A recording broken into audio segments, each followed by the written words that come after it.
আমরা আবাসিক ছাত্র, প্রায় মাস দুয়েক পর পর মা বাবাকে দেখতে পাই। যখন মায়ের কণ্ঠে শুনি, বাবা তুমি কেমন আছো, আমাদের গলা আটকে আসে। এই পর্যায়ে আমাদের সম্মুখে বাংলা বক্তৃতা নিয়ে আসবেন অত্র প্রতিষ্ঠানের শিক্ষার্থী হাফেজ মোহাম্মদ রাহি হাসনাইনি। আমি তাকে সুচারুরূপে গঠনমূলক বক্তৃতা প্রদানের জন্য মঞ্চে আহ্বান জানাচ্ছি। আসসালামু আলাইকুম ওয়া রাহমাতুল্লাহি ওয়া বারাকাতুহু।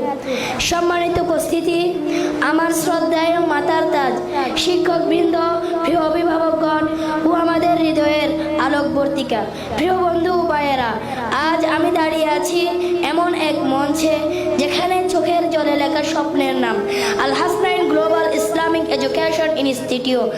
আজ আমাদের এই প্রতিষ্ঠানের 1 বছর পূর্ণতা, 1 বছর যেখানে কোরআনের প্রতিটি আয়াত আমাদের বুকের ভিতরে জমেছে, আর প্রতিটি আয়াতের সঙ্গে জড়ানো আমাদের মায়ের চাহনি, বাবার দীর্ঘশ্বাস।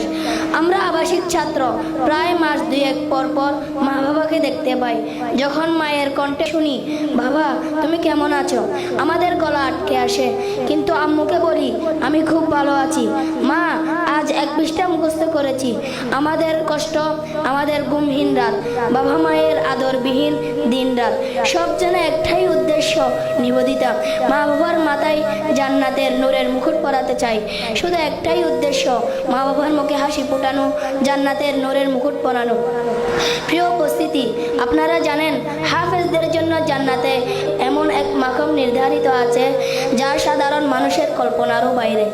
আর হাফেজরা যদি তাদের কোরআন অনুযায়ী জীবন গড়তে পারে, সে নিজে তো জান্নাতি হবে, তার মা বাবাকে এমন মুকুট পরানো হবে যার আলো পুরা পৃথিবী চাপিয়ে যাবে।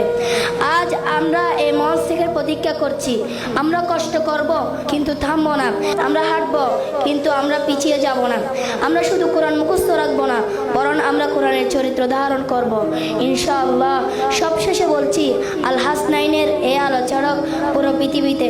আমাদের হৃদয়ের গভীরে সব সময় যিনি বসবাস করেন, তিনি আমাদের প্রিয় উস্তাদে মুহতারাম হাফেজ মৌলানা ইয়াসিন আরফাত রাইহান সাহেব হুজুর, যিনি আমাদের নিয়ে স্বপ্ন দেখেন, আমাদের জন্য কাঁদেন, আমাদের প্রতিটি বলে যার হৃদয় কেঁপে ওঠে। আমরা দোয়া করি আল্লাহ যেন ওনাকে এর 1000 গুণ বিনিময় দান করুক, আমিন। জাযাকুমুল্লাহ খাইর। ওয়াসসালামু আলাইকুম ওয়া রাহমাতুল্লাহি ওয়া বারাকাতুহু।